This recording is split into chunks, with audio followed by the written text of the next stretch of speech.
ధూళిపాడ నరేంద్ర కుమార్ అనే నేను శాసనసభ సభ్యునిగా ఎన్నికైనందున శాసనం ద్వారా నిర్మితమైన భారత రాజ్యాంగం పట్ల నిజమైన విశ్వాసం విధేయత చూపుతానని, భారతదేశ సార్వభౌమాధికారాన్ని సమగ్రతను కాపాడుతానని, నేను స్వీకరించబోయే కర్తవ్యాన్ని శ్రద్ధాశక్తులతో నిర్వహిస్తానని దైవ సాక్షిగా ప్రమాణం చేస్తున్నాను.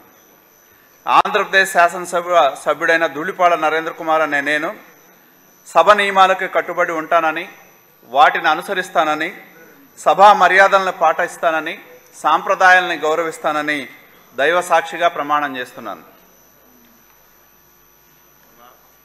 శ్రీ నరేంద్ర వర్మ రాజు వేగేసిన